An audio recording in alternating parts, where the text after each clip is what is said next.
Hello, good afternoon. Welcome to today's webinar dubbed TMT Predictions 2025. Thank you so much for joining us today, and we're excited to have you here. I'm Dr. Barney with the Assurance Department here at Deloitte. Before we start this webinar, let's take note of a few housekeeping rules. First, we'd like to mention that this session is being recorded and will be posted on our YouTube page. Currently, all participants have been muted. During the question and answer session, you can raise your hands and you'll be unmuted to speak. You can as well drop all your comments and questions in the Q&A chat box as the webinar goes on. A survey link will be put in the chat box for you to provide us with the feedback getting to the end of the webinar. To make the session more interactive, we have created polls for your feedback on TMT issues. Now, I would want to hand over to Daniel Owusu, the Country Managing Partner of Deloitte, for some few words. Thank you.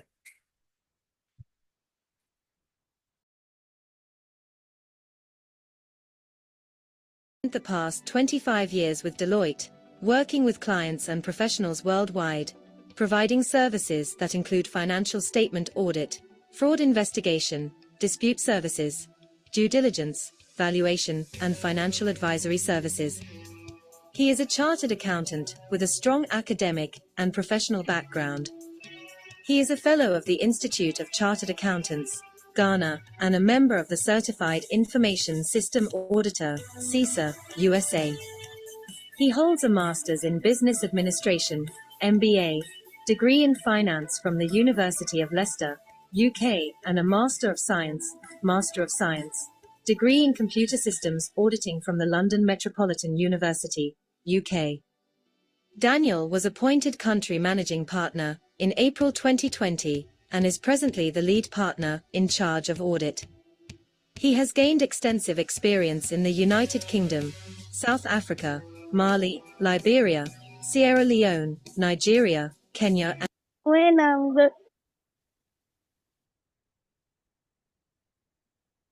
Okay, good morning. I hope you can hear me. Doctors, confirm if you can hear me. Yes, Dan, I can hear you. Okay, thank you very much. And good afternoon, distinguished ladies and gentlemen. It's my singular pleasure to welcome you to this TMT webinar, where we'll dive into the trends and challenges and opportunities shaping Ghana's technology, media, and communication landscape. Let me begin by acknowledging our keynote speaker, Dr. Samuel Entry Dechi, Director of Information, Communication and Technology of the Ministry of Communication, Digital and Technology and Innovation. He is representing the Honorable Minister, Samuel Nate George. Doc, we are honored to have you join us for this insightful discussion. I also wish to warmly welcome our distinguished panelists, industry leaders, and subject matter experts who have graciously agreed to lead today's discussion. And to our participants who have joined online from across the public and private sectors, academia, media, and civil society group, thank you for making the time to engage with us on this important topic. As part of Deloitte annual TMT Predictions initiative, we bring globally trending technology insight home, translating them into local relevance for Ghana and the broader West Africa region. Our discussion today will focus on generative AI, crowd, media, entertainment, and telecommunication and technology. These are not just industry talking points. They are reflection of the transformation that is already underway and the Ghana's potential to lead these changes and the transformations. As we begin, I encourage you all to engage actively, share perspective, and let's collectively shape a more connected, innovative, and inclusive digital future for our dear country, Ghana. Once again, thank you all for joining us, and I welcome you on behalf of the partners and the people of Deloitte to this important comparing session. I look forward to engaging with you, and then I'll join in later as we go on with the discussion. Thank you very much and enjoy the session. Let me hand you over back to Dorcas for the continuation. Thank you and enjoy the session. Dorcas, please take over.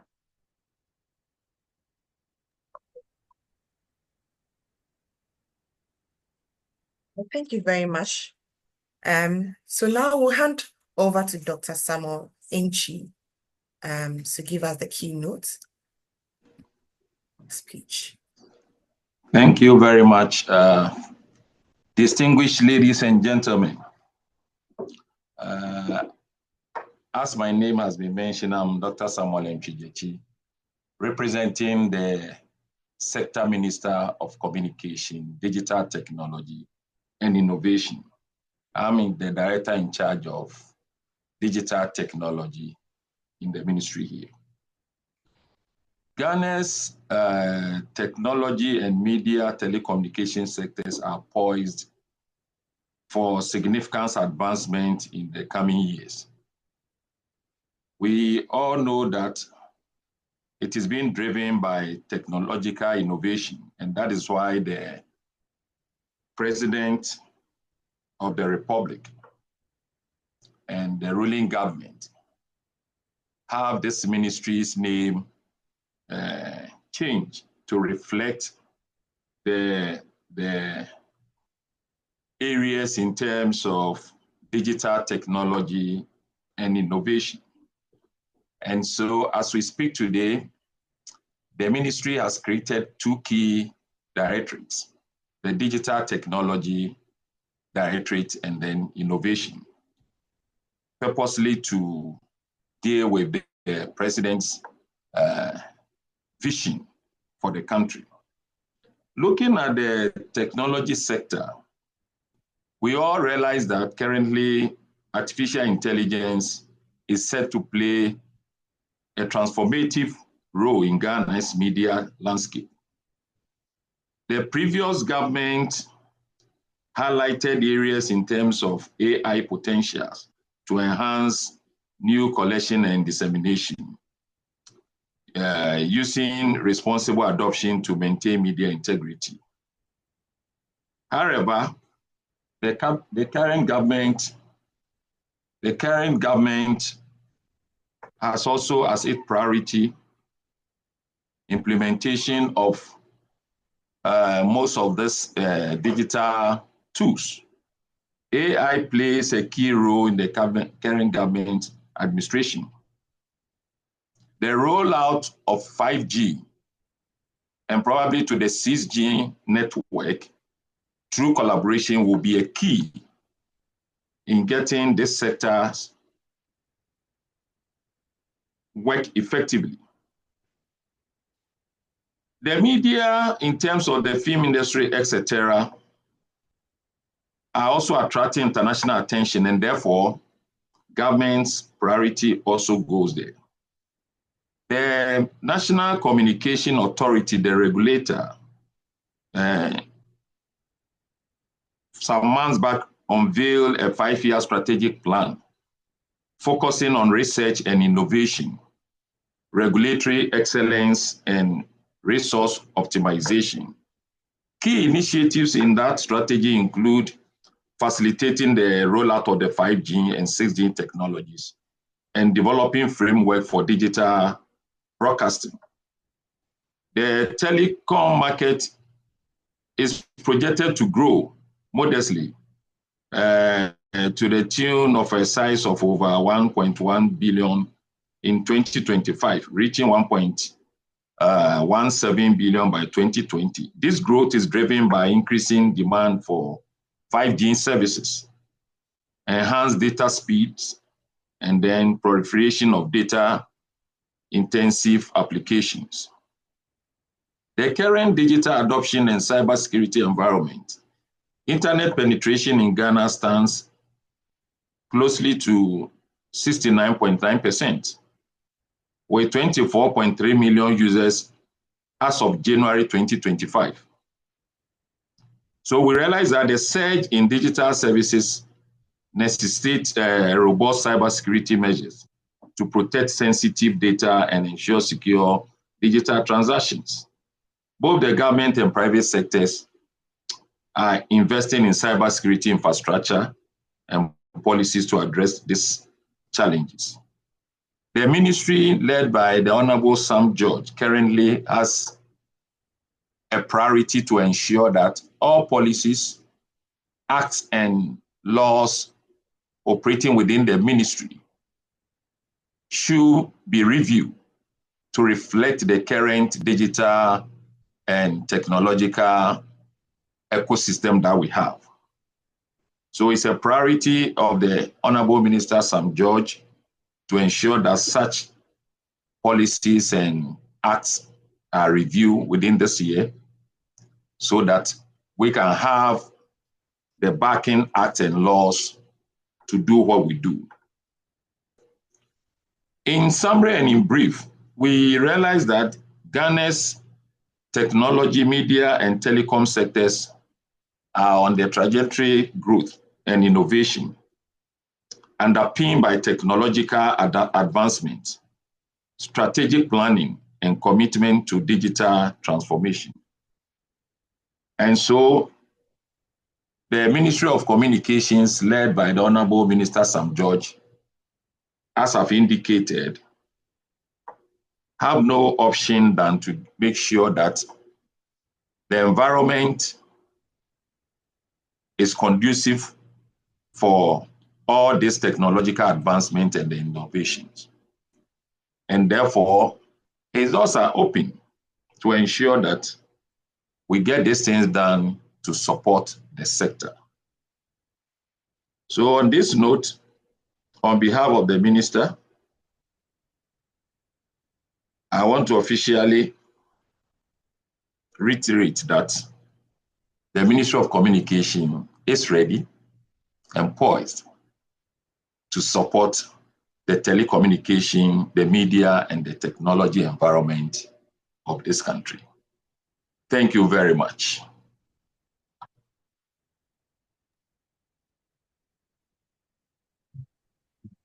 Thank you very much, Dr. Samuel Nchijechi. He's a director for the digital technology under the Ministry of Communication, Digital Technology and Innovation. And he stepped in for the Minister of Communication, that's the Honorable Sam George. Thank you so much, Dr. Samuel Nchi. Thank you very much. We'll zoom straight into the presentation for today, and I'll hand over to Edward. He's a senior consultant here at Deloitte to take us through the presentation. Yes.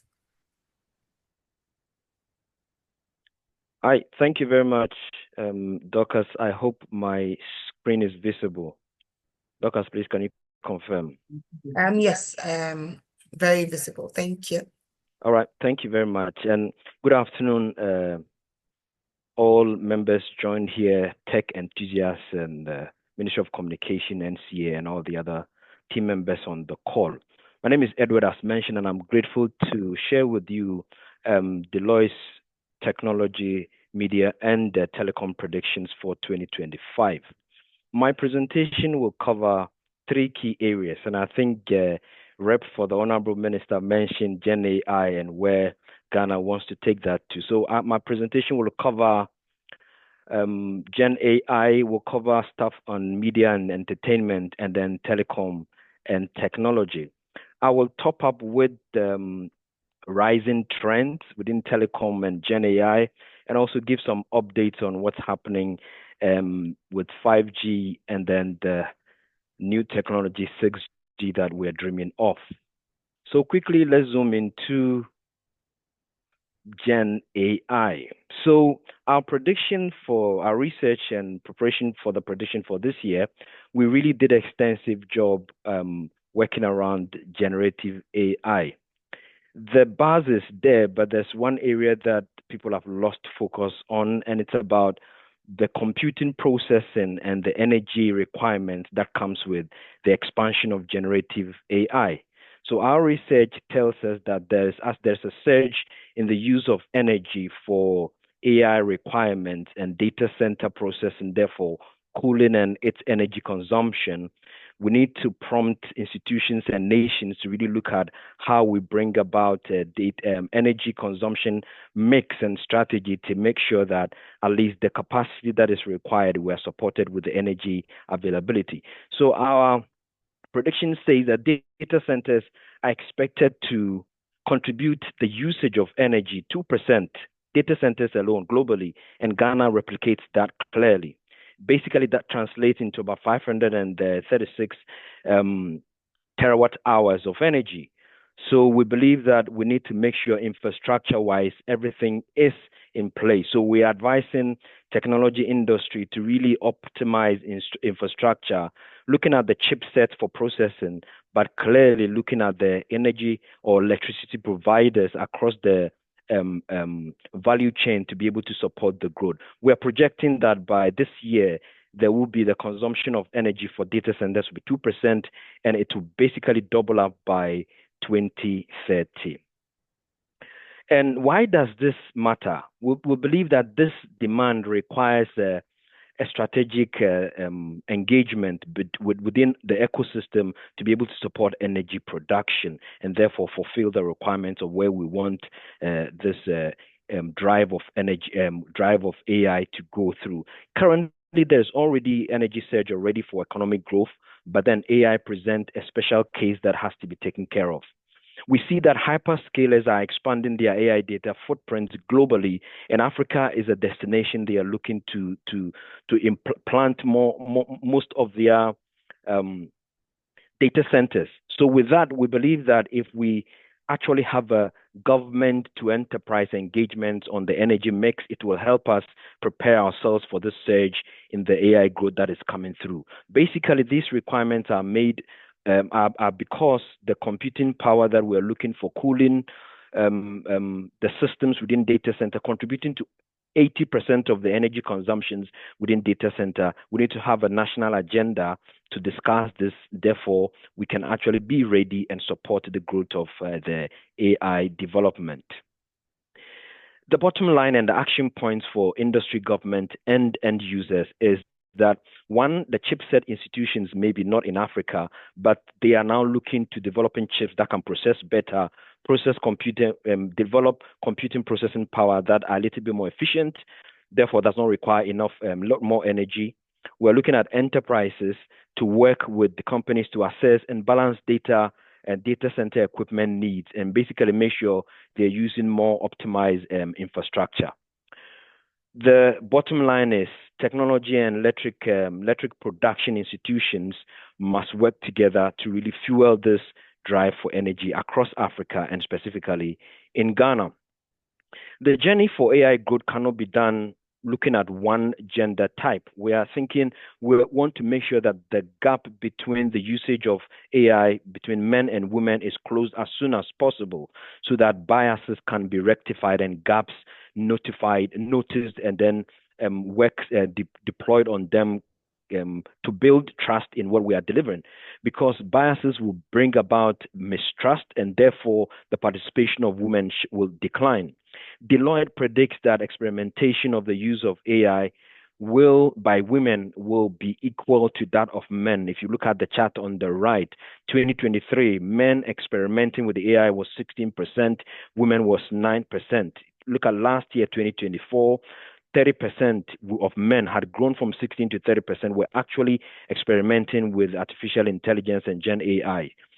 For women, it had grown from 9% to 25%, so there is potential.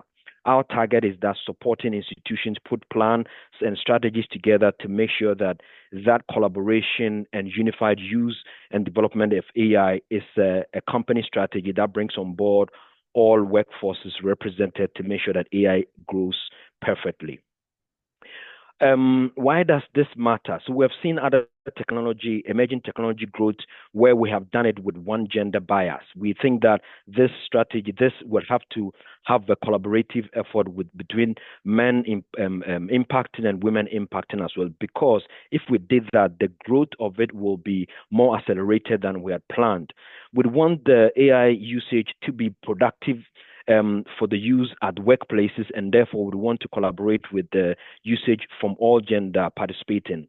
If we look at the daily usage for productivity in enterprises, 34% are women and 43% are men. We need to move that into a higher figure to grow it for us to be able to get the benefit of usage of AI in our enterprises to bring the productivity to bring value and the economic impact that we are looking to deliver. The bottom line is underrepresentation of women will not help this journey for AI growth. And therefore, it will exacerbate actually the biases that we see in AI models. To help that, we'd want to earn the trust of all stakeholders in developing AI by putting in place clear data policy and security policies. We'd want to be able to help tech companies prioritize robust data security measures just to be sure that we deliver solutions that are non-biased and begin to drive the outcomes that brings economic value. On device becoming smart, mobile phone is the one device that is in the palms and hands of everyone that is contributing towards economic growth. We are seeing changes in the deployment of mobile operating systems integration, and these mobile phones are becoming smarter and smarter. And I think we believe that they can grow to be intelligent as well, to even help individuals personalize solutions for them and be able to be working at the background of whatever they are using the mobile devices for, to be able to deliver the outcomes that we're looking for. Deloitte predicts that in 2025, the smartphone shipment will increase, annual growth will increase to 7% from 5% last year. And we think that the further prediction that 30% of the shipped mobile phones shall all be AI driven. If you look at the chart on the right, we target that by 2028 on the mobile market, devices that will be used by individuals for social and enterprise productivity will increase, the market share will increase to 54%. Currently, 2025, we believe that smartphones that are in the hands of executives have the AI capabilities, and they will take control of the market. Around 28% of the devices that are smart will be fully delivered through AI capable instruments. We are saying that this prediction will grow, and up to 2028, we shall see about 54% of devices being extremely smart and intelligent. But this will come with a premium. So we believe that investment would have to be put aside to build to support productive staff with the infrastructure or devices that can actually deliver these capable outcomes that we're looking for. Why does this matter? We believe that generative AI can offer for these productive users more personalized solution, and like we are saying, they can actually be working ambiently at the background to support the processing of all the things that economic persons that are involved in an enterprise can deliver. So our plan, our purpose here is to support enterprises grow through that direction. Deloitte predicts that half of PCs coming on the market this year and next year will have specialized Gen AI chips that can support delivery of productive outcomes. And like I mentioned earlier, this will come at a 15% premium, so investment should be prepared accordingly. What are the actions that we think enterprises should look at? We need to pay attention to the rate of adoption. Like we are saying, there has to be a balance between bringing on board the developed culture and inclusiveness to the use of AI, with enterprises building strategies and culture for AI dissemination and adoption across the institution. We know it will take time. This is a new paradigm, and we believe the interactions, when we begin to see the positive outcomes and the values it brings to enterprises, the growth and investment in it will increase as well. So we are supporting enterprises, and we're saying user adoption and personalization for autonomous AI through devices should be encouraged at enterprise level for the change that we're all looking to deliver. So We also see the growth of autonomous AI, which we call agentic AI. The development is coming to our market. It started already in Americas and Europe, and we believe that AI agents have the potential to complete complex tasks for enterprise knowledge users to be able to boost their productivity levels.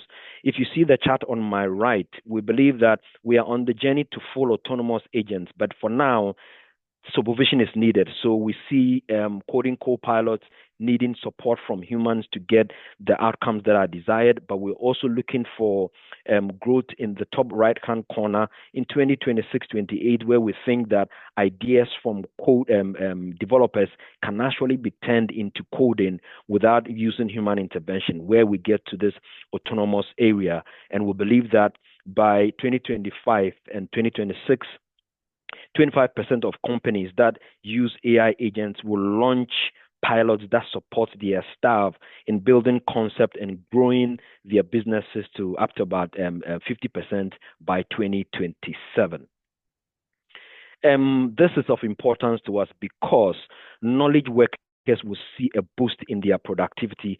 We have currently about 1 billion knowledge workers, from architects, from accountants, all the way to pharmacists, and so that will require the support of AI agents to be able to deliver critical outputs for economic value. We believe that agentic AI, which is autonomous AI supporting knowledge resources or knowledge workers, would be able to boost their productivity. We see that because now the growth of AI can help multimodal data analysis, basically picking data from all angles and all types to be able to help make decisions autonomously for humans to act upon. Therefore, we believe that this growth will impact the outcomes that we are looking for. Why should companies be bothered about this? It is important that because immediately you start an AI culture, building AI support tools in your organization, you're required to prioritize and redesign your workflows. That's the basics that organizations should start from. We should ensure that AI agent solutions have clear mandates of what they're supposed to deliver, rather than doing because they become a little autonomous. You need to define their outcomes clearly. This will be based on secure data. Companies should begin to build robust governance across their operations to be able to make sure that AI comes and they have guide rails that they would work on. The bottom line is that processing and autonomy for knowledge workers will be improved, and therefore tools should be put in place in various organizations to get through. But the structure for that to come through would have to be put in place. Redesign workflows and build data governance. We now move a little bit of AI, move away from AI to the media. So we are seeing quite a lot of direct-to-consumer models coming through. The video industry, we can add all the media industry as well. They are building content organically, and we believe that when AI gets to its potential, it can actually support the media in creating content that will not have any intellectual property infringement. The video industry is now re-evaluating long-term viability of how they can use the tools available currently supported by AI to be able to build what we call direct-to-consumer subscription models that can bring the revenue that they are looking for. At the moment, it's a little bit fragmented, and we are saying that the way forward, with the support of intelligent tools and also a model that brings in place distributors that can aggregate content and share across where the target markets are to build up revenue for these content providers is key. Basically, currently from Europe to Americas, we are seeing subscription video on demand models that people actually pay. What we are saying is that in the Ghana models where we have standalone content providers, there has to be integration of aggregated technology that can support them build capacity for the systems to be able to deliver to targeted market for them to generate the revenue they are looking for. Why does this matter? I remember speaking to some experts in the media industry, and they are saying that, look, the model for what we have, the traditional system is still growing, but the subscription video on demand models are also growing in Ghana.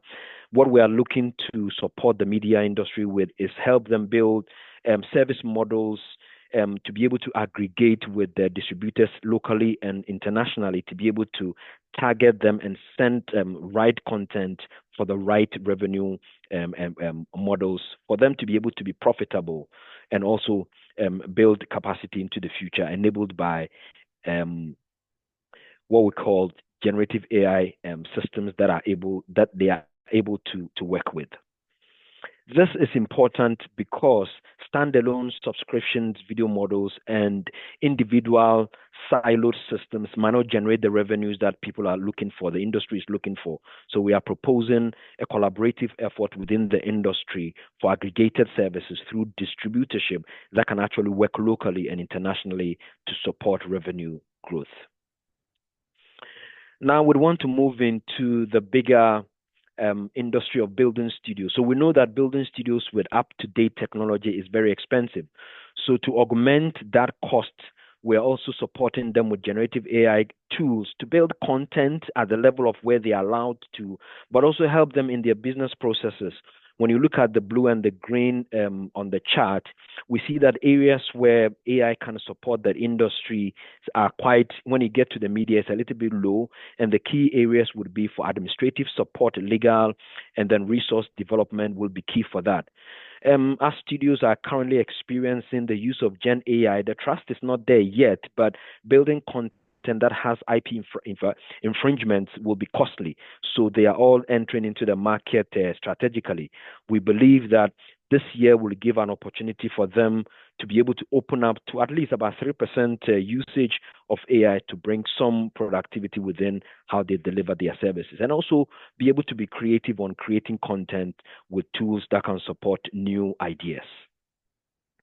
Why does this matter? 4 points to consider, but we believe that while content creation, Gen AI enables greater creativity, I don't think we get to the level where we can use AI to generate Hollywood standard movies. But I think the implementation of tools within that can support the growth of the industry. Large studios are now concerned about this IP models, as I mentioned that, and also risks that are associated with that. But as they start the journey to grow in there, we believe that emerging technology can support them identify areas of efficiencies. The bottom line.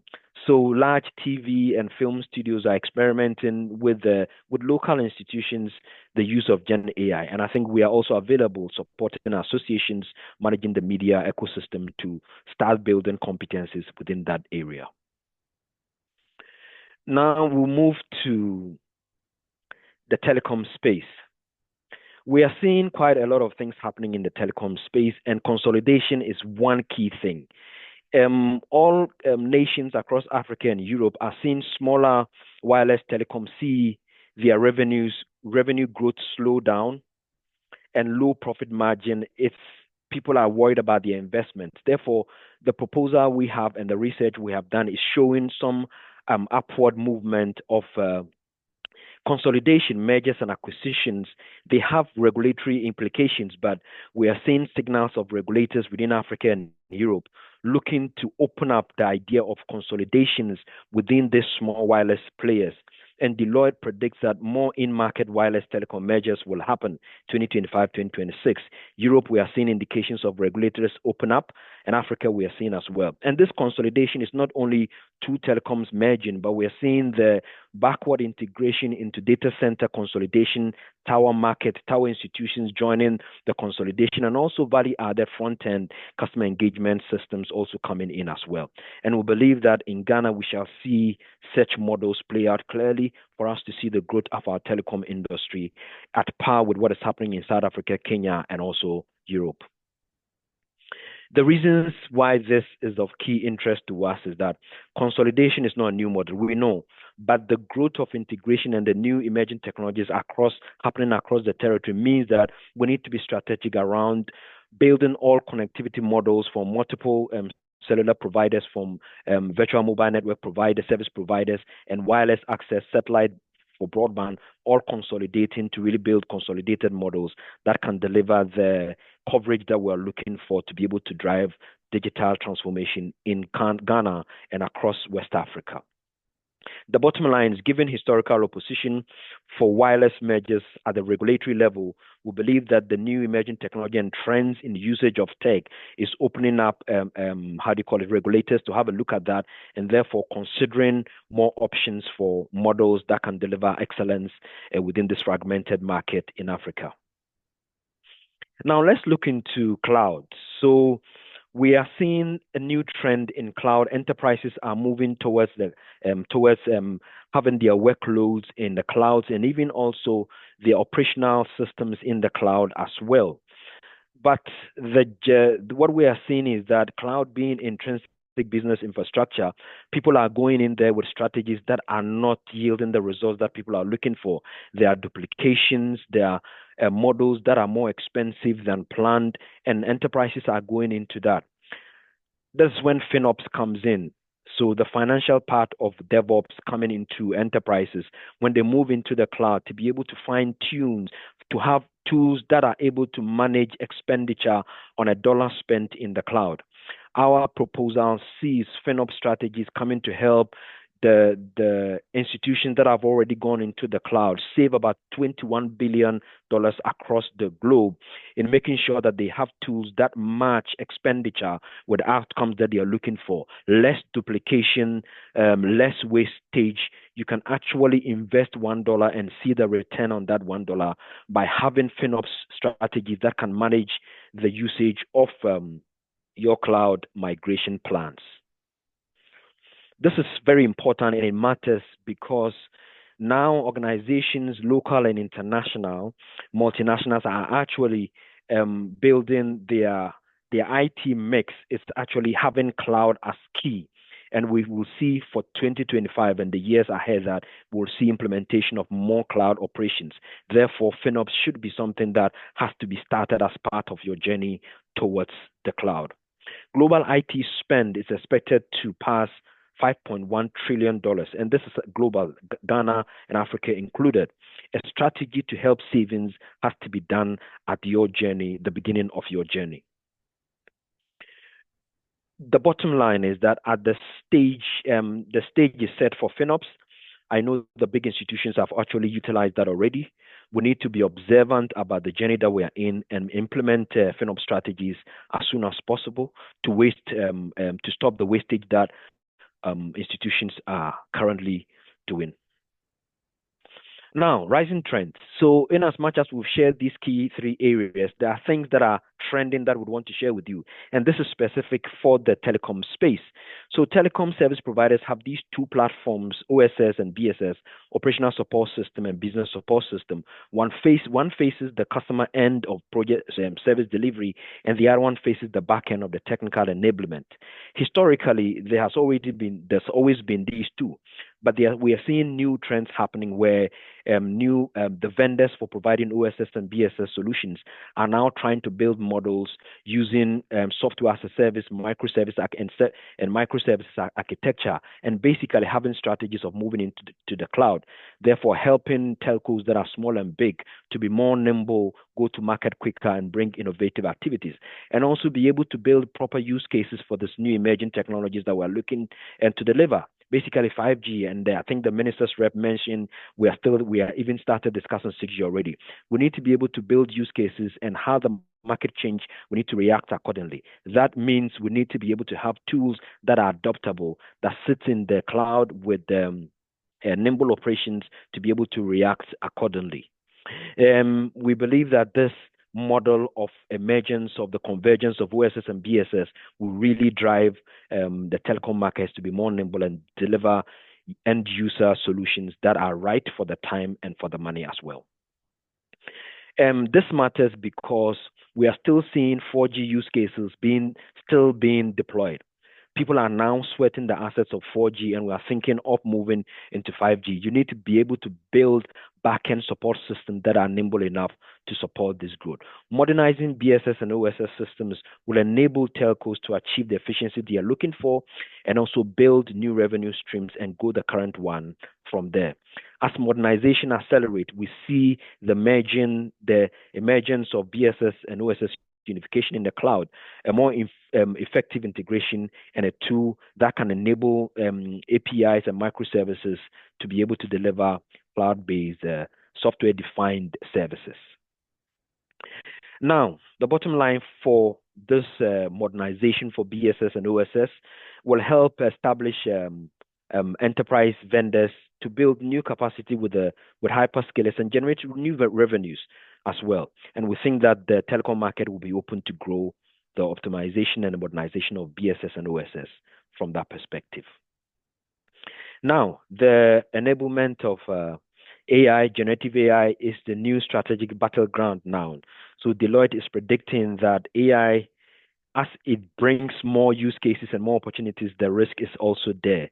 So we are encouraging our partners to be able to create a mix that actually has, that will address regulatory challenges and also effectiveness of the current solution that we are looking for to deliver. This matters because as it grows, we have seen the US establish various institutions that are specific for information security, and I think Ghana is building models like that. We want to be able to be sure that in addition of offering cyber benefits, we also be alert of the risk as well and put in place strategies to be able to support that.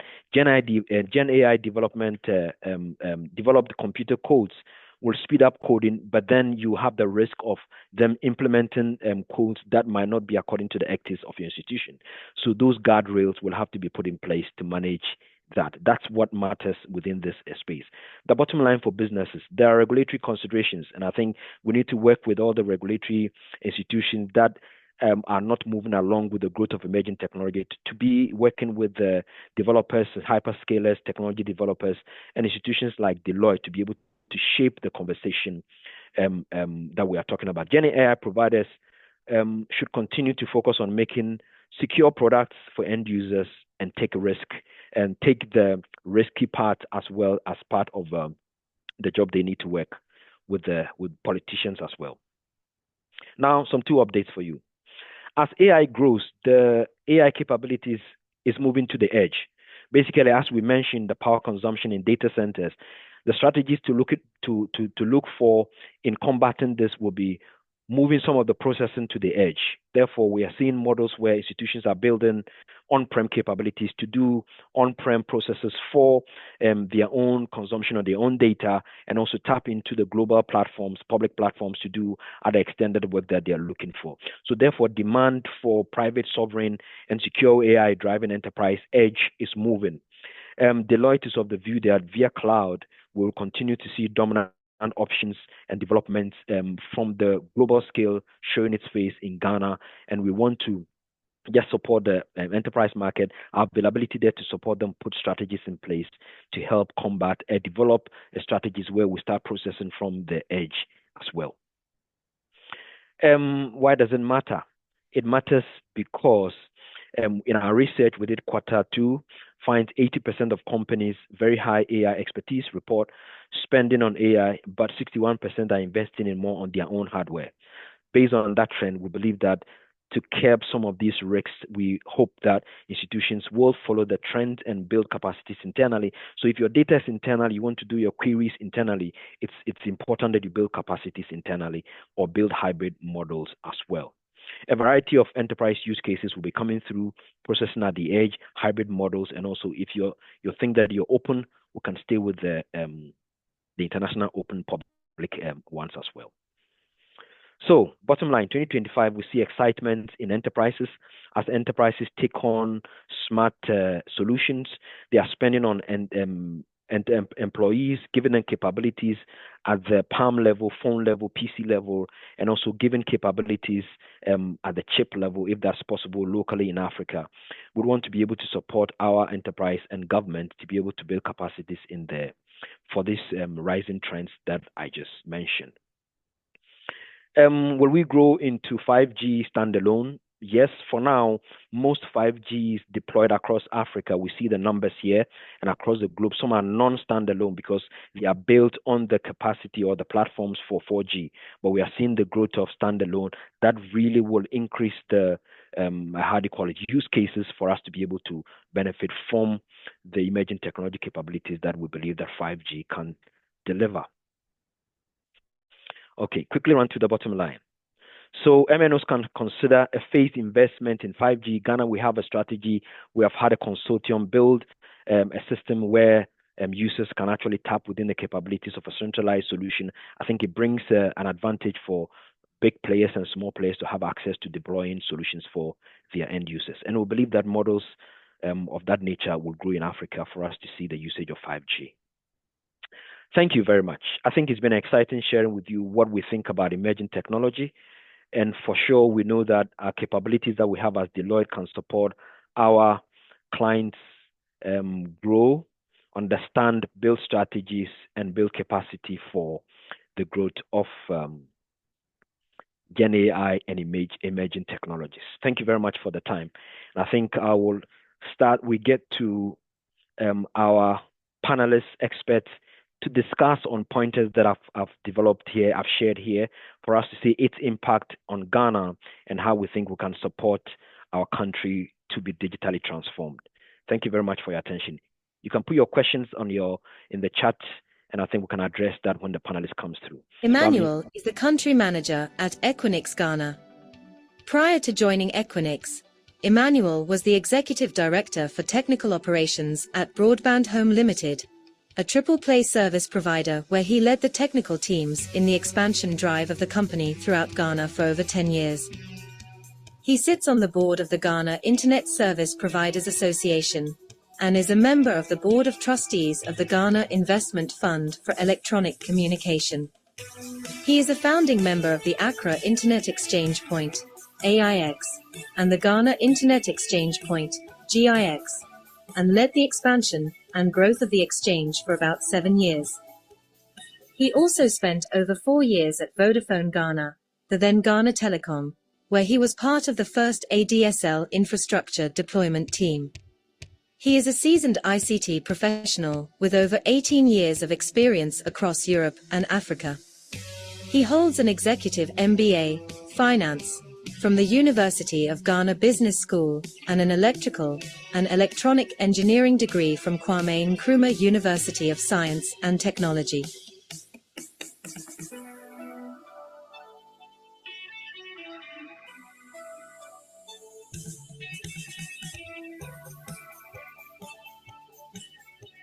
Jania is the partner leading data analytics and AI in Deloitte West Africa.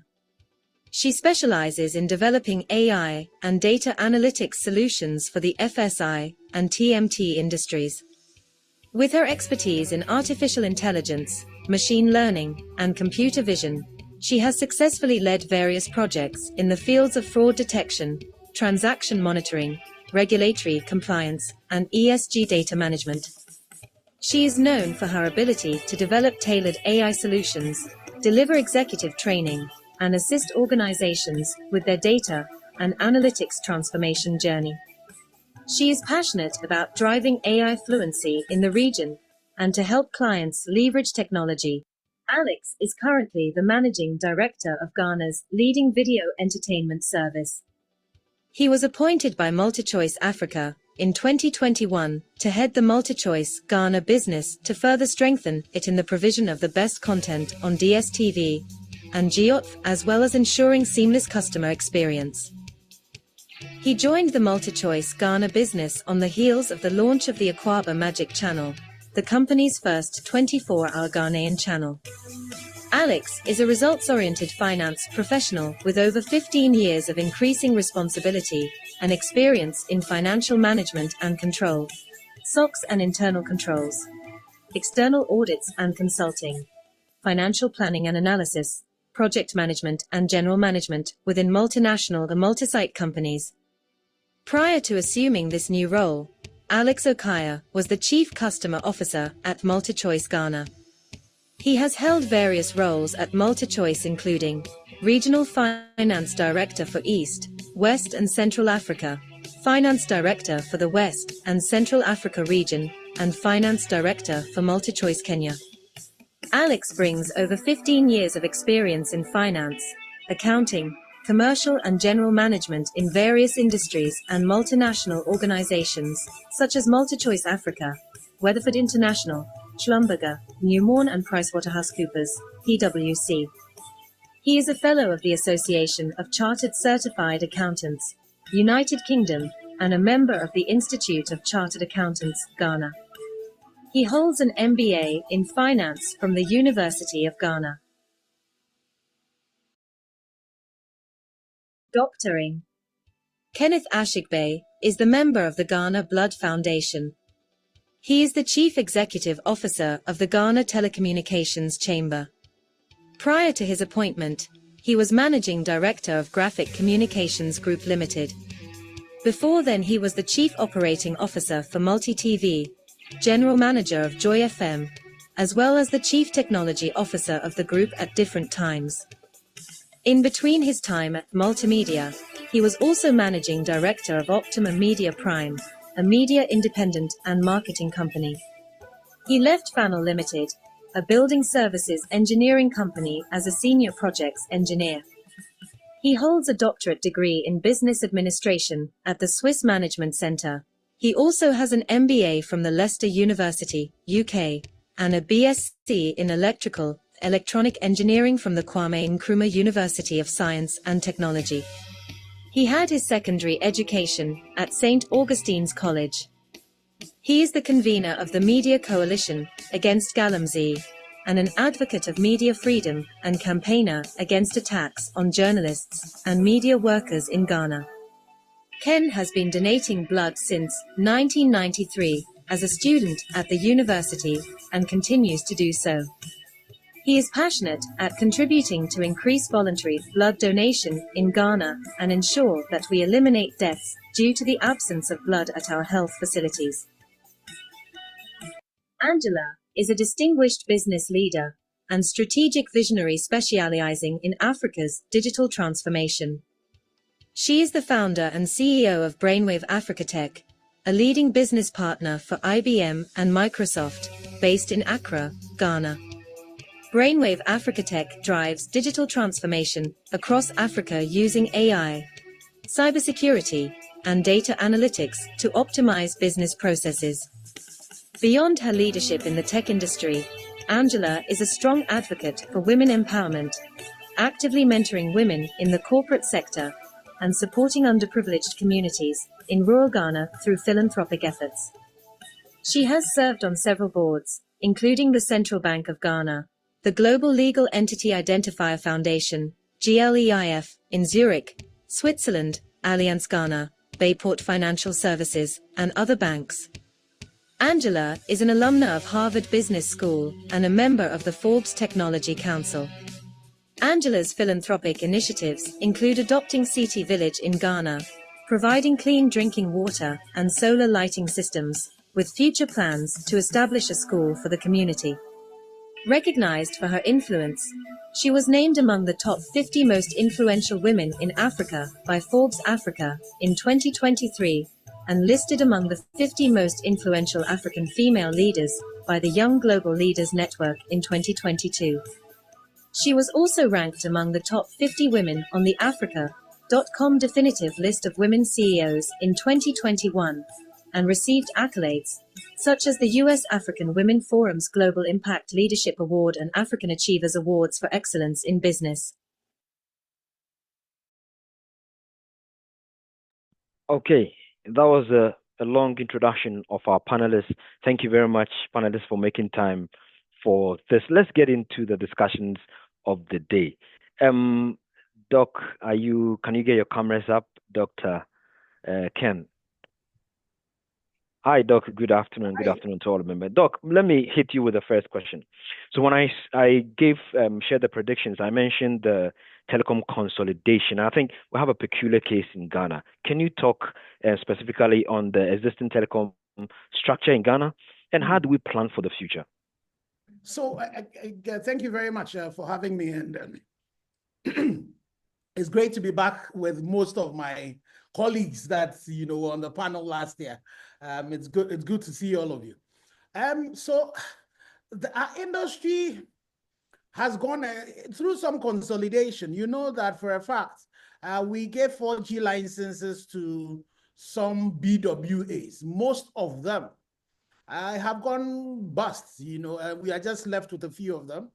We have had a situation where when I started off at the chamber, I had 5 members who were operators, and then we got some of them falling off, and we got some mergers happening. You had a situation where Airtel and Tigo, who were in the same competitive group, had to merge. And, it just told you that the issues that you raised about the depression of the margins, the fact that globally the margins are under strain, it's further exacerbated in our country, Ghana. So currently, you have 3 operators, and so you have MTN, you have AT, and then you have Telecel.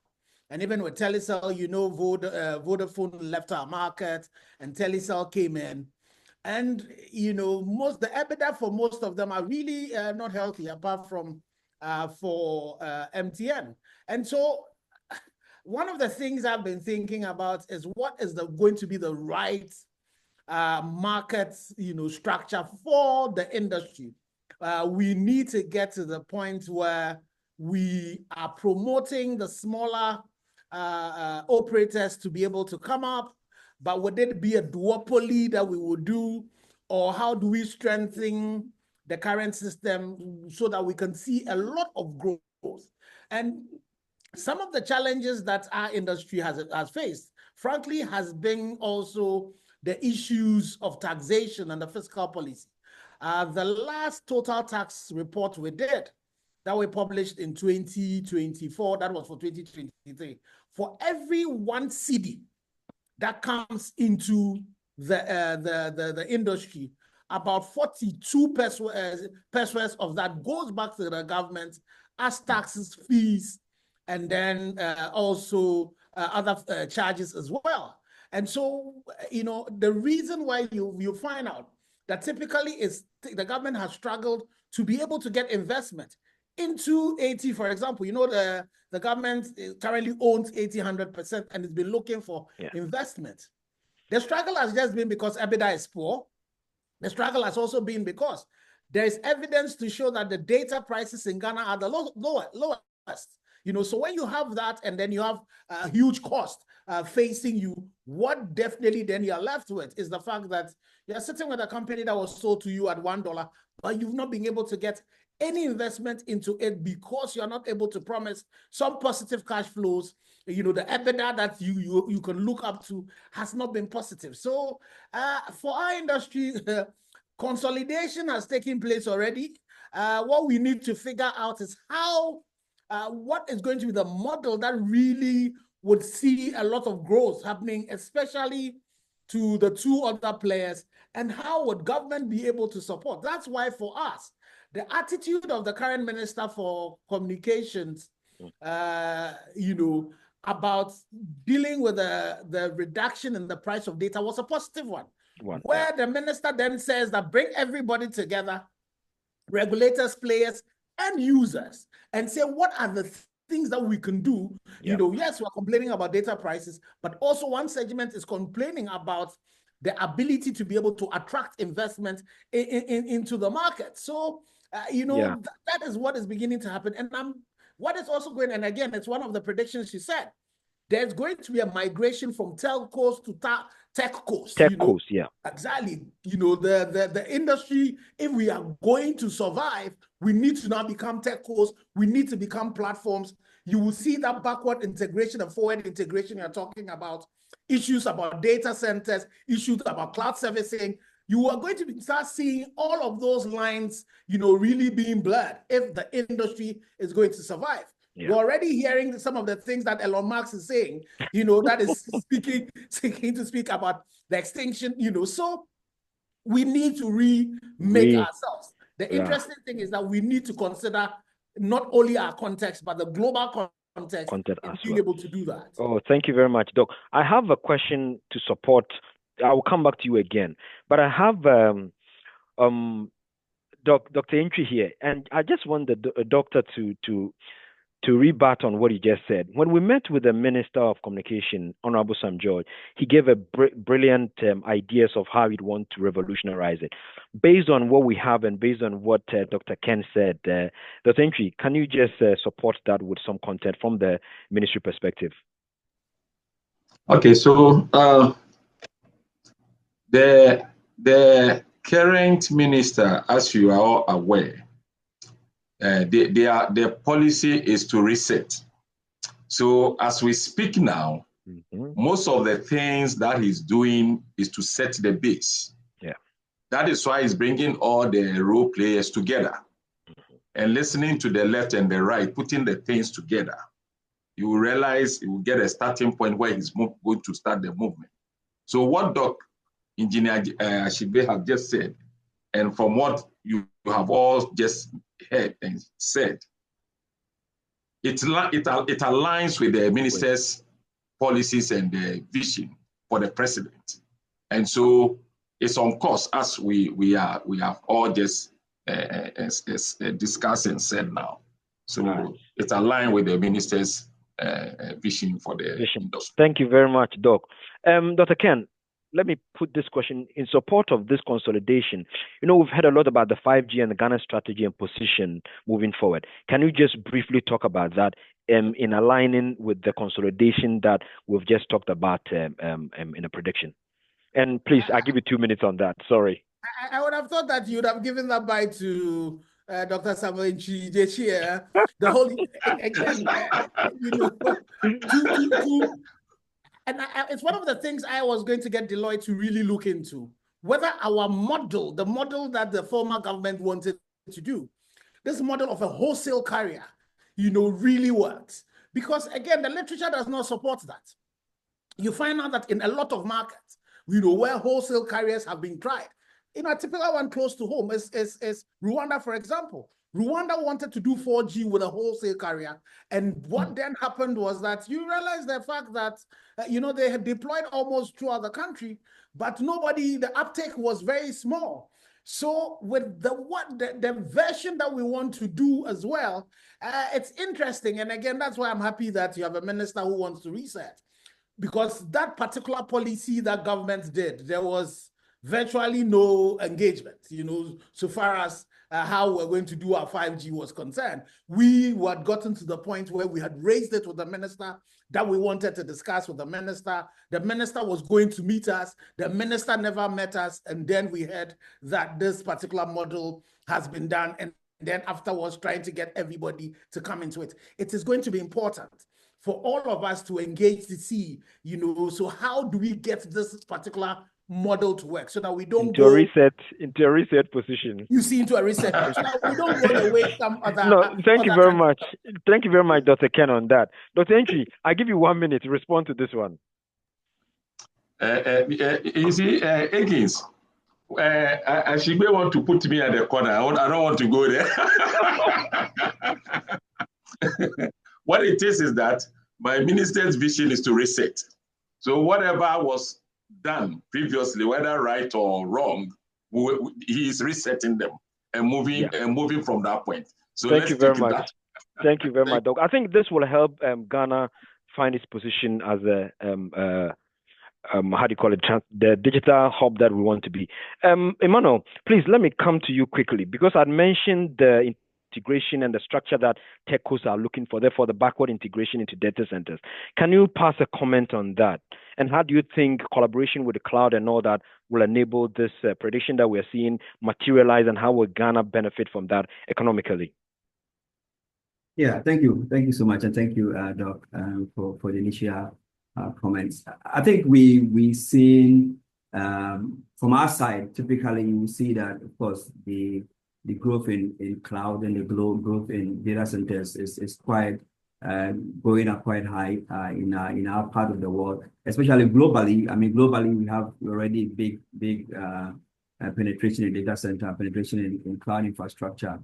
Of course, linking into telecoms, I mean, basically telecoms make use of data center infrastructure. They make use of cloud facilities for their storage and things like that. So there is always going to be a collaboration in there. But what we see is that we we are expecting to see even more growth in the cloud aspect of things in our part of the world. We are seeing a bit of cloud adoption in Ghana, but it's not as much as what we have elsewhere. So we expect that as we go, we should see a little bit of more cloud adoption. Of course, cloud comes with a couple of things. I mean, people have various reasons why they want to go into cloud, whether it's a cost reduction strategy or it's basically it's a security strategy. But in all that, you need to look into what are the benefits that you're going with. What kind of strategy do you want to go in with? So we expect that a lot of enterprises and the telcos will take advantage of that and see how they can merge together data centers, clouds, with respect to really getting them to backward integrate. And I think that comment by that is something that with time we are going to see. Of course, the name of the game in this business is value, right? To our end users, to the customers, it's about value that we bring to them. So if the value in the space in the telcos in terms of voice is being commoditized, and then there's more value in creating additional services in the data center space or in the cloud space, we expect that we will see that organic growth in that angle. Thank you very much, Emmanuel. So I think everybody will bear with me that when we did the presentation, about 60% of what we shared in our prediction hinges on generative AI. Thank you very much, Jania. We have Jania and Angela here. I'll get to the two ladies. Jania, we spoke a bit about the gaps that we see in emerging technology. We don't want to replicate that in Gen AI journey to make it democratize Gen AI, on AI for if I should use that generalized word. What is your position on making sure that we close the gap and therefore break the biases that we get to maturity level? We don't want to see them there. Please, what's your take on the gender participation in the AI strategy moving forward? Jania.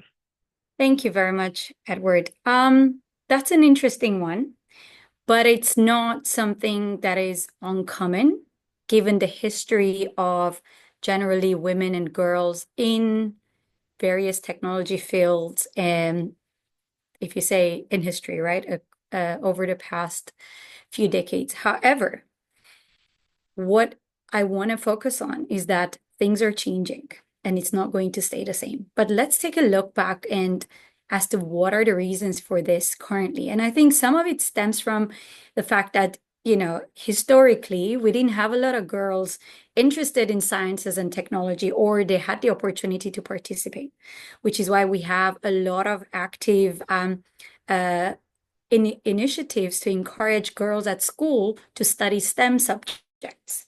And I'm personally very passionate about that and have been for the past couple of decades. But we see that's already changing. We see a lot of girls doing sciences and technology and learning math, etc. That then translated to technology fields like data science and AI. When I was in university, I was the only girl in my entire cohort to study AI. But now look back at today. More than half of my team, that's a very specialized AI and data team, are women. So that's changing. So I wanted to say two things. A lot of the survey we did that was collecting this data was predominantly in the US and Europe. And while that gap is still there, I'm personally really happy to say that I want to say in Africa, at least in West Africa, from where we're seeing, if I was to say, if we were to take that survey, I don't think the gap is going to be that big. But that's to say that it doesn't mean that there is still not much work to do. So similarly, this is now I'm telling you from my personal journey. Similarly, how over the past decade, I've been advocating for women in science, girls in STEM. Now, as a professional, I'm advocating for women in some of these new emerging roles in technology. For example, with now AI and the need for governance in AI and specialized skills in AI, we're seeing the roles of chief AI officers and having specialized committees on boards. And we are now encouraging women to get on these committees and take up these roles. And having said that, that means that we are encouraging a lot more women in use of AI and generative AI. But the second reason why there was this gap, and that was reported in our TMT trends, the reason why we see a smaller or a less adoption in women was because of the lack of trust and the existing bias that have been historically in use of AI and technologies. And these biases are real. In fact, if you've heard me, might have heard me say this before, but there's a very famous example where a North American technology company was trying to recruit for data engineers, and they were using AI to shortlist the candidates and put them through the recruitment process to the interview stages.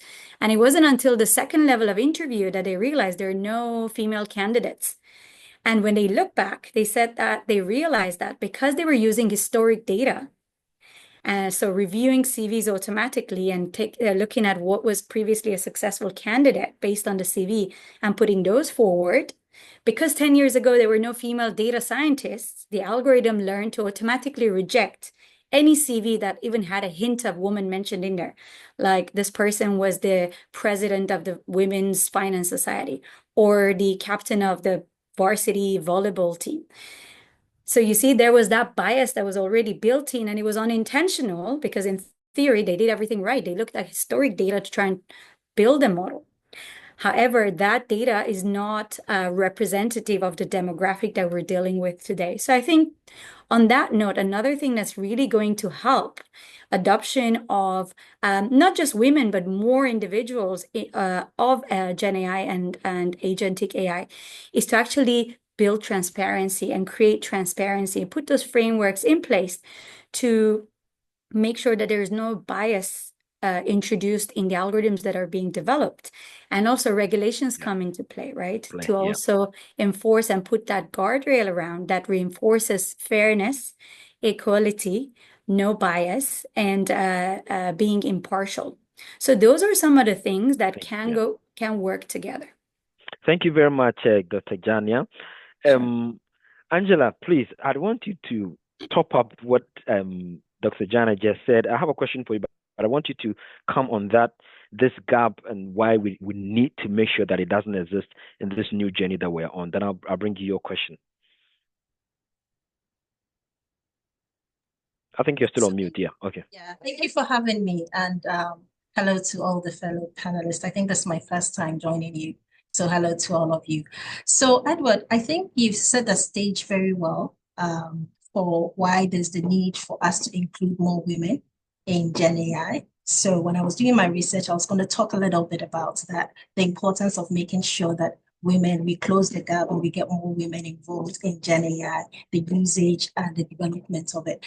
And Gen AI has also set the stage for why there is that gap. I really want to focus on what we can do to close the gap. Yeah. And for me, it's all about, if I bring it home to Ghana, it's all about intentionality. And what do I mean by that? Intentionality around the data sets that we use to train the algorithms. Jania alluded to that fact. I think that we should be intentional about making sure that we have a diverse range of data sets that we're using to train the algorithms. Apart from making sure that we have a diverse set of data that looks at the different cultures, different gender, and even the different socioeconomic backgrounds, it's also important that we constantly audit the data sets that we are using to ensure that we can eradicate the stereotyping that usually is associated with AI output. Jania made mention of that, gave a few examples, so I'm not going to go into that. Then when it comes to, again, on intentionality, when it comes to about the people that are actually building and using the AI interfaces, the Gen AI interfaces, we also have to ensure that we're being intentional about bringing more women into the fold. You set the stage to explain why we need to do that. But how do we do that? I think that intentionality that I keep talking about is everybody, all stakeholders. We don't have to leave this just to the government. Globally, we only have 22% of women AI professionals. As Jania said, there is improvement. This has to change. And that intentionality about making sure that we are targeting the girl child, making sure we bring them into the AI conversation, it's very important. So I'll give you an example, a practical example, and I'm a strong advocate for that. At Brainwave Africa Tech, we started the AI Explorers Club here in Accra, in our offices at 335, where on Saturdays, we train kids between the ages of 8 to 15 on AI. So we started with AI fundamentals. And I'm happy to say that the first cohort that graduated last Saturday, we had 80% of them being girls. So going forward, we are going to have this on a regular basis. And we've actually come up with a project called Adopt a Child to Learn AI. So we are going to the underserved communities, selecting really brilliant young girls and bringing them into our offices every Saturday to train them. And we're going to companies like Deloitte, yourselves, to say, how do you help us sponsor our children? So we're going to come to you. So expect us. But I think the onus is on everybody, not just the government, to ensure that we close this gap. Yeah. And that intentionality about making sure that we are all playing our part in making sure that we are closing that gap is very important. Then All right, thank you very much. Okay. One last point. Okay. One last point. It's very important I make this point. The interfaces as well. We have to be intentional about customizing the interfaces to make sure that we can bring in the different dialects to make it easier for everyone, especially the women in the rural areas, to be able to adopt these technologies. That's a good one, Angela. Thank you very much. Let me put across your. So how do you think regulatory frameworks and governance models will have to evolve to ensure safe, ethical deployment of autonomous AI systems? So I use the word autonomous. So we want them to give the free chance for them to think and give outcomes. So I think one of the areas that I strongly advocate for is for us to be very specific on the rules and the regulations that we have out there. So most of the time we are hiding behind I think it's data protection laws, and thinking that that can actually cover the AI framework, legal framework. That doesn't work. We need to be very specific about the legal framework for AI that will target bias, it will target accountability and transparency. I think being very intentional about the regulations that we have around AI, especially in Africa. I know that in the developed world, one will say that, yes, we already have advanced regulations that even look at redressing some of the misuse of AI. But when it comes to Africa, I think we haven't really caught on just yet. So my strong advocate here is, let's be intentional about the AI regulations that we put out there. We have to have regulatory framework that will address the redress of misuse of AI, and also making sure that there's accountability and transparency. So for instance, one of the things that we struggle with is that when there's a misuse of AI, we start wondering, who do we blame? Is it the company that produced it? Is it the user, or it's the business? We need to have clear rules that streamline who is accountable, how do we allocate accountability to the misuse of AI systems in Africa. And that's something that we really need to pay attention to. All right. Thank you very much, Angela, on that submission. Very important. We make that commitment intentional about what we deliver, and we need to make sure that all stakeholders are part of it. So, Alex, it seems you feel a little bit lonely. I've not talked anything about the media space. I think we've seen the growth of this content creation and the business model that they are running with. I think when I talked about the media side, I mentioned this aggregation and distribution models. I want to find from you, from the Ghana perspective, because we're a little bit of a price-sensitive market, how will video aggregators change the way consumers access their content and get it for them to get the right revenues, and also them getting to access to the right end users? So thanks, Edward. So I think before I even go to that, Ghana is a bit behind when we talk about the aggregation you're talking about, right? So in terms of the SVOD penetration for Ghana, it's still very low, right? So, and by SVOD, I think we need to distinguish between, which is the subscription video on demand versus the access to social media in general. So subscription video on demand penetration is still very low in Ghana. I mean, so that one we're talking about the Showmax, the Netflix, and all the other streaming service. So access to internet will change this. I mean, access to cheap, fast internet are the things that will change that, but also the culture of free, right? In Ghana, we're used to watching TV for free for a long time. So even in the traditional subscription service, we've not reached the potential that we're supposed to reach. Today in Ghana, we have over 100 FTAs, free-to-air TV services, where you can just open your TV, get an FTA box, and you can access over 100 stations for free. So we have not even crossed the level of SVOD penetration now to talk about aggregation. But I mean, if we get there, then what we have to do is bundling, partnerships, where the telecoms will partner with the streaming services to go to discount each standalone service and go with a bundle which is cheaper for the customer mainly.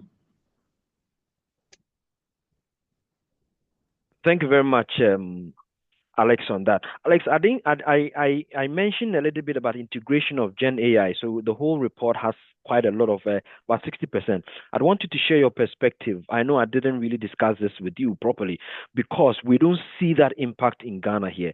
But whilst after giving that feedback from our report, I'd want you to just briefly 2 minutes on what you think AI has. Do you think AI has a place in content creation from your perspective and the market perspective as well?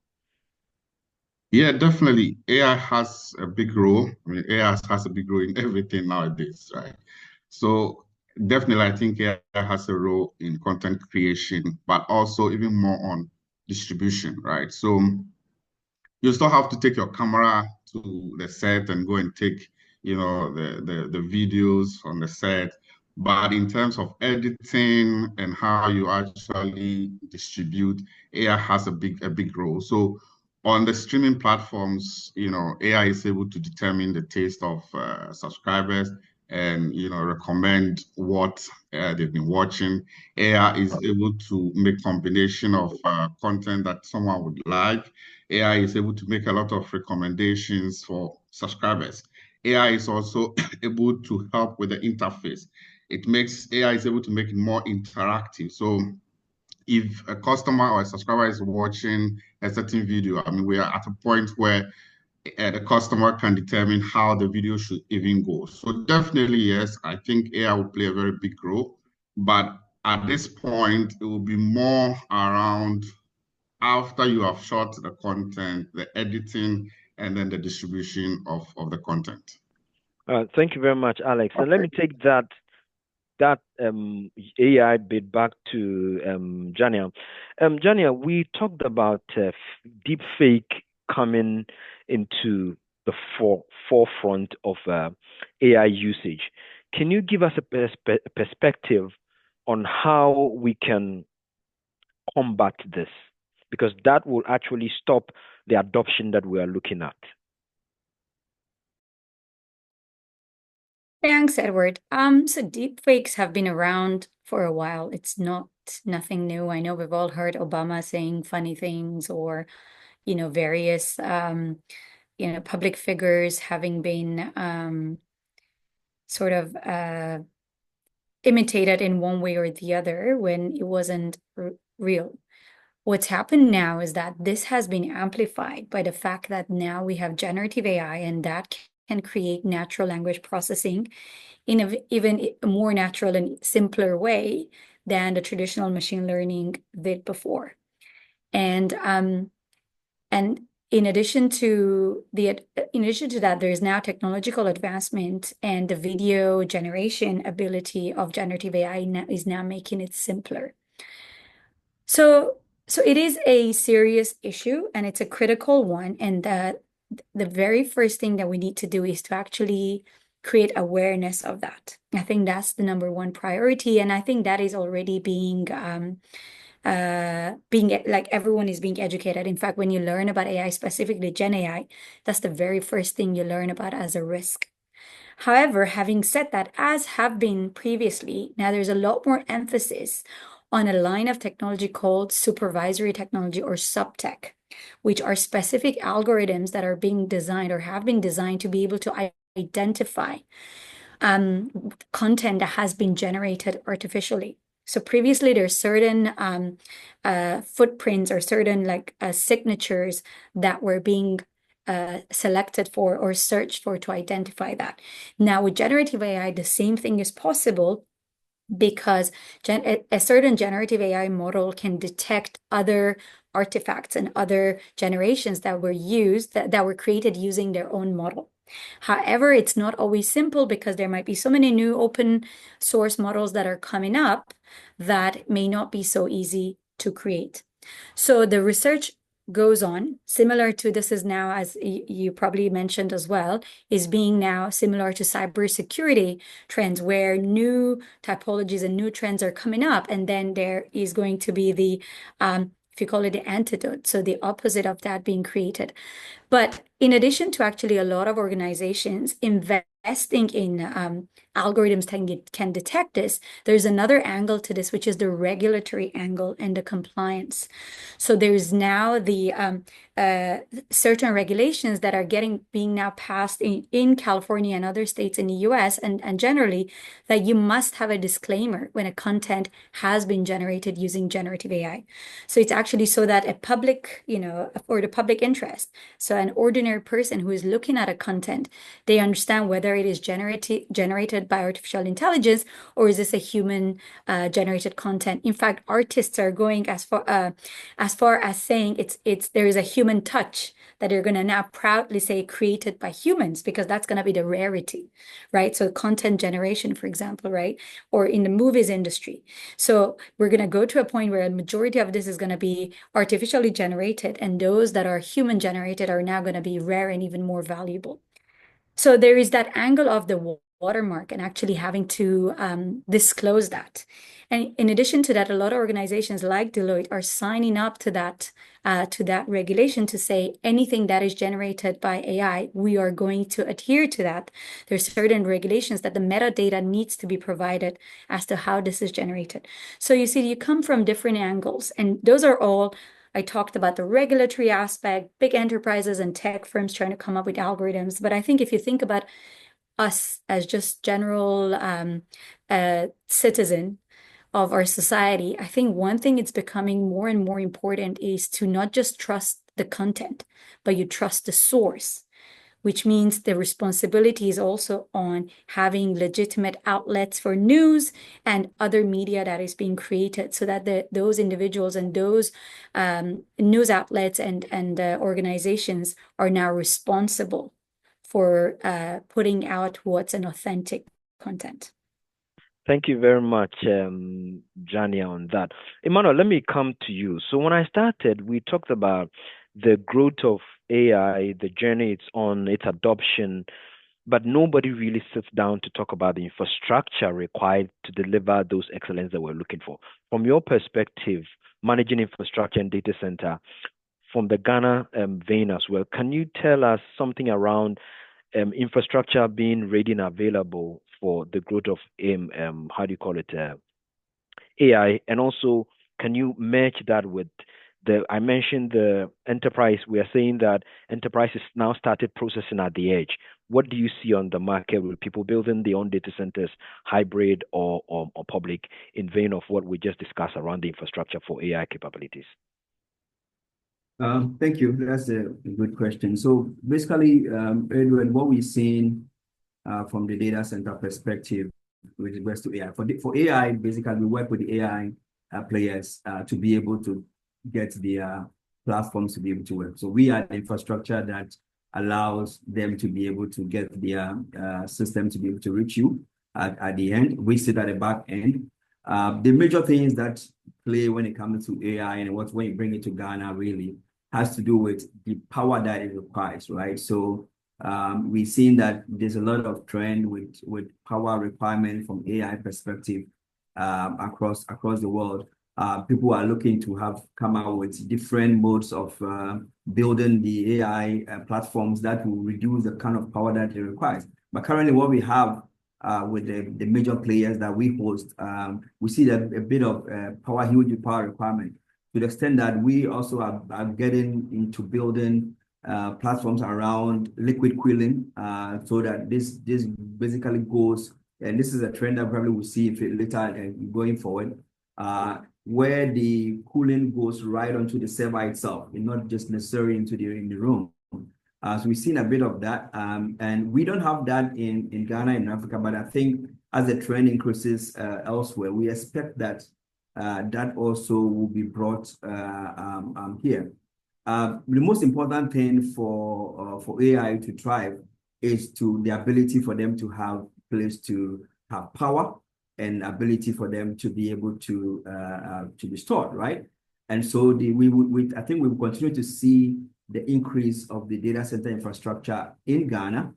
Currently, we are seeing a bit of it. The big players have also come in and they are building infrastructure that allows these people to come in. The idea is to build infrastructure to be able to attract not just AI, also to attract the major cloud providers to be able for them to come locally, major content providers, and also to get the ecosystem to get local development, because I think that's one of the things that we also lack in terms of content and how we build those content locally and then store them. So the idea is have the infrastructure ready that is there, make it in such a way that is able to be adopted easily, is able to be built to a point where you make the cost point of the person that is able to be able to save or store with you. And then, of course, the players will come. I mean, the reason why they don't come before you is that they want to be sure that the same specs that they provide. So currently, we mentioned cloud initially, the same specs that you provide in Frankfurt or you provide in London, the same specs are provided here, right? So that any platform that is hosted here, anybody could have access to it. And we cannot say that because it was hosted in our region, the level of availability or expertise we can just compromise on that. Those are things that cannot be compromised. So the idea of data centers is to be sure that power, cooling, availability, 99 point, maybe 5 nines or 6 nines. I mean, pretty much like 100%, but we want to be, you can't say that in engineering. So you say 99.5, 99.999 availability. That's basically it, because you cannot afford to have, because it's a multi-tenant environment, you cannot afford to have any major glitches or any glitches that will be there. So I think we will continue to see that partnership with the AI players and the data center infrastructures, because we'll continue to build around them. Sometimes we end up building for them, because their requirements sometimes are huge to the extent that they want to say, do this 300 megawatts for me, do this for me, and we can build it around that for them. But for the way we've seen it, I think we're seeing traction with Africa also getting that kind of attraction. So I think within a couple of years, we should see more of those also coming into Ghana. Thank you very much, Emmanuel. I think we have on the panel discussion, we have about 8 to 10 minutes to go. So I'll try and go around a round of questions. So let me start with you, Emmanuel. So with you being keen on infrastructure development, I don't know, from the government perspective, do you see government support for local enterprises in this cloud adoption?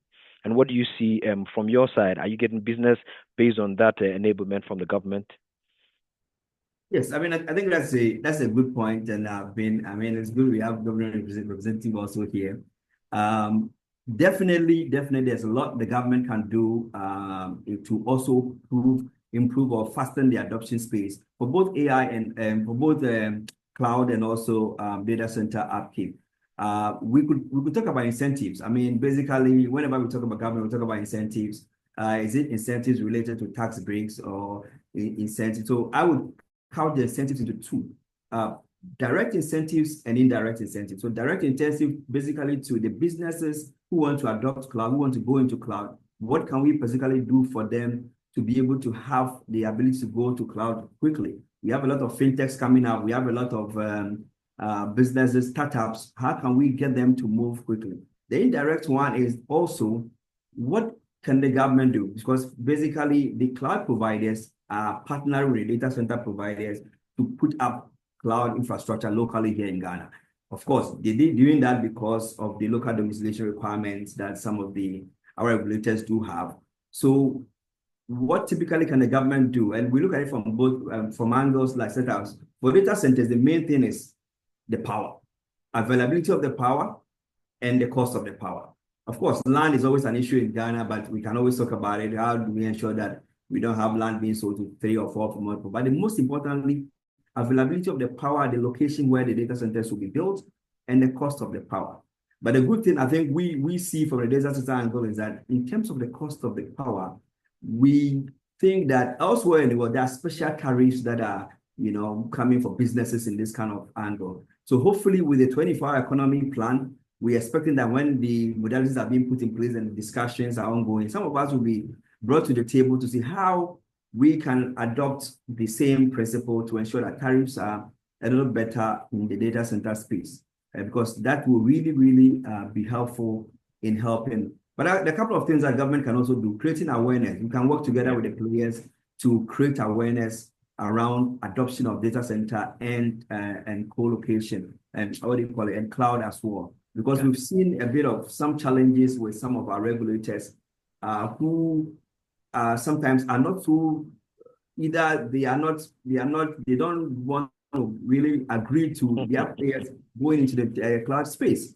And we think we've gotten to a point where we need to be radical. We need to be cloud and data center first. So I can cite an example. When Doctor mentioned Rwanda, closest to us, Nigeria, our brothers, I mean, there was a data center first agenda, basically to the extent that especially players in the financial sector, instead of building a bank and having a setup farm with EU, which comes with all the problems and all that, put it in a data center environment. And if you go to Nigeria today, on Lagos today, you will see influx of data center built. How? Because there was an uptake. So we are seeing a lot of that. And I think that we need to have policies from the regulatory standpoint. What is the policy saying? What is somebody coming into the fintech space? What is the plan? Somebody coming to the banking space, oil and gas space. What is the plan? Do we keep our information? Because we were worried before about data domiciliation. Now you have the attraction of data providers, cloud providers locally in Ghana. So you don't have any concern about that data domiciliation. They can be right here, right in the data centers. A lot of them are here, and not just Equinix is working with some of the players to come in, but other data center providers are also here. So those are things that we think should be more from in partnership with the data centers like Equinix and the cloud providers. The government can do more. Thank you very much. Thank you very much, Emmanuel. Doc, let me come to you with my last question. So I think we've spoken a lot about consolidation and AI capabilities and stuff. Doctor, what can Ghana learn from other African countries in the telecom space? Is it a senior doctor or is it a junior doctor? Dr. Ken. I don't know the senior or junior. He's the senior. I'm referring to Dr. Ken. I'm referring to yourself. Okay, all right. Okay. So before I do that, I just want to also tell so Emmanuel, that on the issue of power, for example, as an industry, one of the conversations we've had with the PRC is this whole conversation about, if you take those in the mining sector, you take the oil, the steel mills, for example, they are given preferential tariffs. So now if you're starting to look at telecommunication, you're starting to look at data services and it's a utility, we need to also start offering that kind of service to these institutions. Then another conversation I want to also chip in terms of the whole conversation around AI and all of that is also what training are we offering to our youth? It's not enough to just be training at the coding level. We need to go to the bottom and do the maths that underpins all the algorithms and make sure that we are providing that kind of training to our people so that we are developing the algorithms that would be able to drive AI forward, be able to be part of the people to take out the biases, make sure that we're contributing to developing the technology and training our models, so that not only are you worried about the gender biases that exist, but, increasingly more worried about even the, biases against us because, our data has not been put there. And again, so when you have the Ministry of Communication also talking about that whole data hub that we want to build, where now a lot of our data, whether from the private sector or from the state sector, are also coming in, then we have a lot of rich data that we can use to train these models and be able to build solutions that are actually really apt for our market. So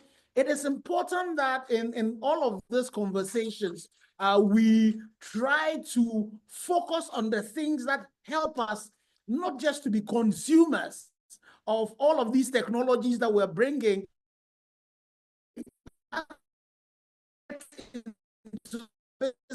of developing the technologies, and then also because of the fact that we are quite unique in the way our challenges are, which offer opportunities for us.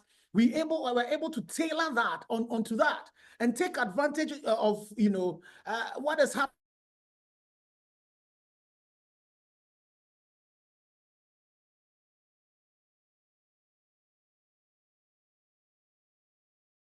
The big aftermarket that we've opened up for ourselves. And I would also wish that, conversations like this continue, where we also can have the likes of Deloitte, we can have the likes of academia working together with regulators. Then the providers, and most importantly, the customers, because sometimes when we have all of these, we leave the customers out. So that together with academia, together with advisory groups like yourselves, and with people who've done it all, we are able to contribute to it. And I would urge Dr. Samuel that again, he should encourage the minister to do a lot more of that, so that I know in the coming days there's going to be a conversation on Ghana's national AI strategy, for example, to be able to get people like you also all in the room to be to be able to contribute to that, so that we can look at our problems and make sure that we're taking our problems and converting them into opportunities that can drive, the sector, create jobs, not, get these young people to be able to, in solving those problems, create jobs for themselves. And I am also a big one on the issues of how do we deal with the issues of the women. The gender gap is a big thing. You find it in telecommunications. You find it, there's a new research that was done by ISA and Refine that even in digital finance, the gender gap for the woman is really big. But for us in Ghana, where you have more women than men, then if you have a gender gap, then you're shooting yourself in the foot, because it means that majority of the people, majority of the markets, the potential markets that we can have, majority of the consumers, you're leaving them behind. And most importantly, majority of the sharp brains, we also are leaving them behind.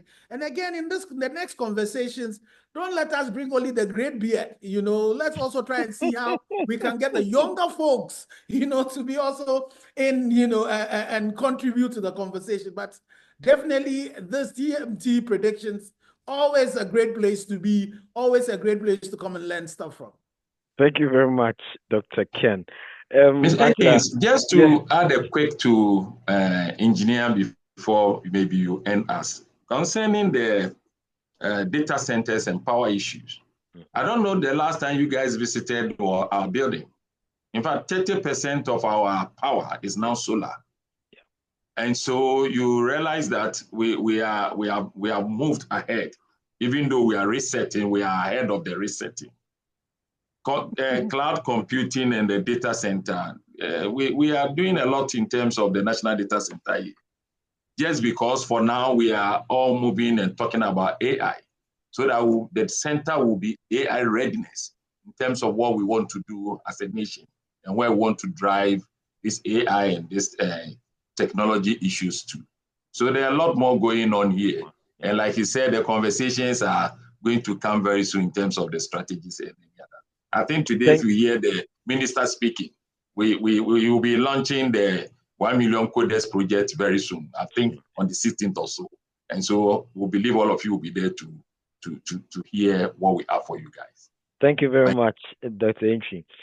Angela, please let me just wrap up with you on the issue of the deepfake that I ended with the Jania. Just give me your last thoughts on that, and let's we have some people with questions, so we'll have some 10 minutes to do question time, and then we'll wrap it up from here. Thank you very much. Okay, so I'll keep it very short. So when it comes to deepfake, I have 3 predictions. So the first one is, I believe that deepfake is going to get even more scarier and more sophisticated. So the keyword is going to be very sophisticated. Why do I say that? As open source AI models become readily available, the creators of deepfake are going to get more sophisticated. So we have to be prepared for that. The second prediction that I have is that deepfake is going to evolve just like cybersecurity has evolved. So when we look at cybersecurity, we have the red team that are the hackers, and then we have the blue team that are the defenders. In deepfake, we are also going to have the AI attackers creating very sophisticated deepfake, and we will have AI-powered detectors that are fighting them. So it will evolve just like cybersecurity has evolved. The third prediction I have is that we are also going to see a lot of collaboration across different industries. Tech companies alone, like the IBMs of this world, the Microsofts of this world, they will not be able to resolve deepfake by themselves. So there's going to be collaboration across different industries. And my biggest bet is that the same way we have SOC, Security Operations Centers, we're going to have IOCs. This is my own coined word. What is IOCs? AI Operating Centers, where we will be sharing real-time threat intelligence on AI, which will help all of us to help combat deepfake. That's my take for deepfake for the near future. Thank you very much, Angela. That's a great one. So I have some questions here. We'll spend the next 10 minutes on questions from participants. First question. I think this one will go to Jania. So how are people going to be penalized when they do not issue disclaimers on generative AI content? I think that should be a question for the regulator, not a professional services person. But I think the answer would be just like any other regulatory requirement. When there's a compliance requirement, if you don't comply, there are certain penalties, and there are various things that normally does happen.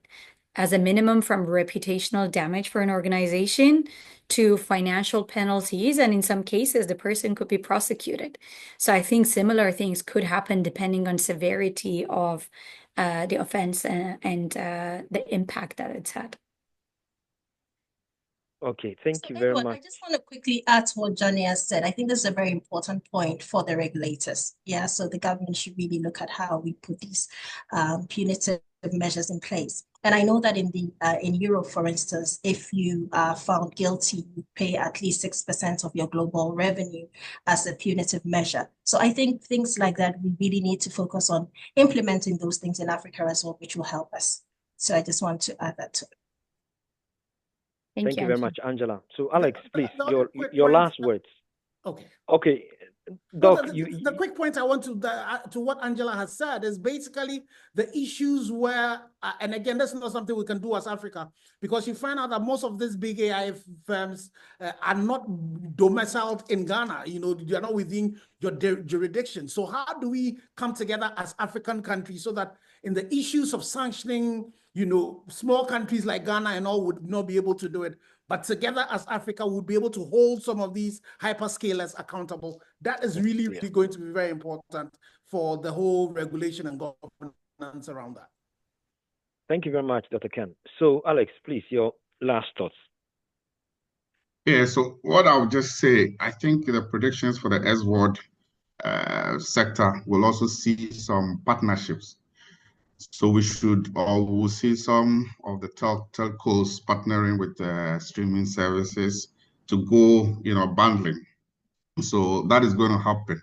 But I think that what will make that happen fast is, again, cheap, fast, and accessible internet. So once that is available, you see the telcos who have the data and the voice. I mean, essentially, they have the pipes without the water.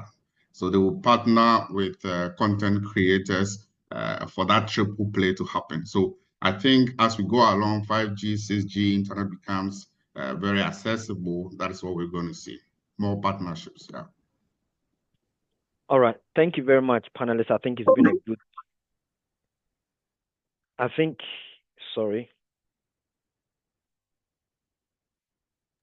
it's been a good discussion. We have shared thoughts on our prediction for 2025. We believe that there's more that we can support the country and enterprises with. We're grateful for your presence. I have on the line one of my senior managers, Nina. We officially, even though the report has been available for a while, we need to launch it here. We share the QR code for participants on there to scan it and download the report. And I think any questions that you have, we're available to do that. And let this discussion enter through all the social media links for Ghana to find its place in the digital, growth of Africa. So I will pass the mic on to Nina. And technical team, please, can you share the code for us, the QR code?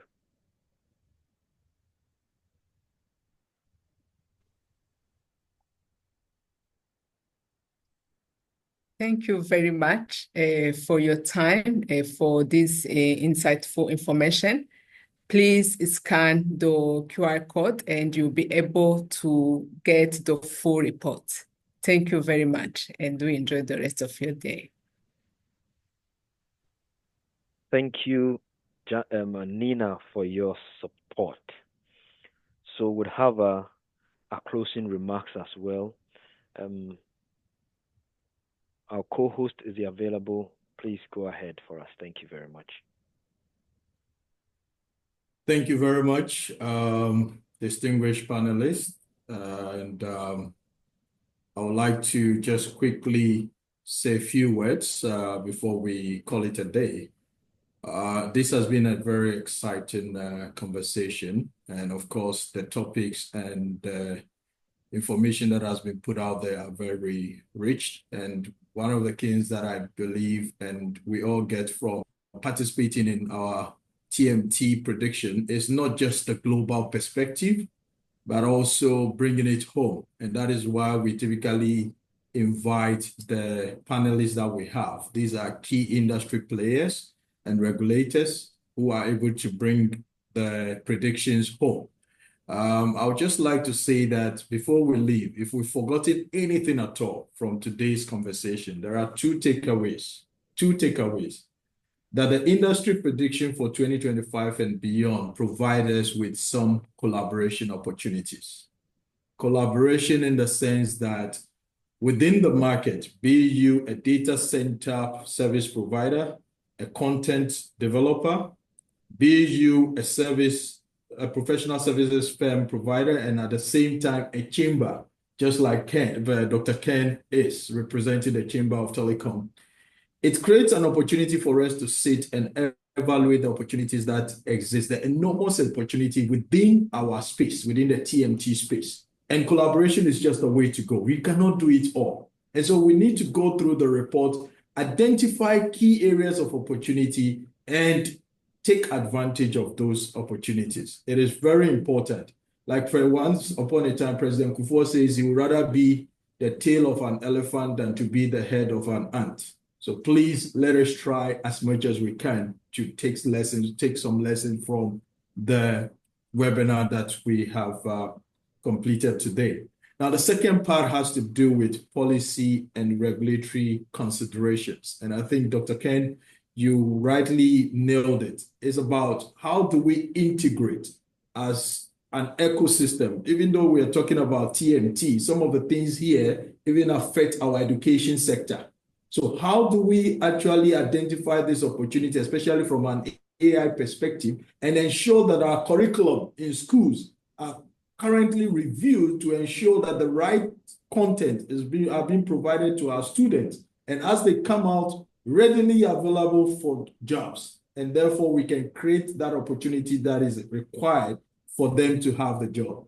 Beyond that, we are looking at in terms of regulations from the regulators. We have different regulators within the banking sector, the technology sector. We have regulators from the oil and gas, and everyone is talking about different regulations. How do we come together and come up with a regulation that is integrated, that is forward-looking, and sees the benefit of the collaboration and what AI is going to bring to the industry, and how best do we adopt AI in a seamless and a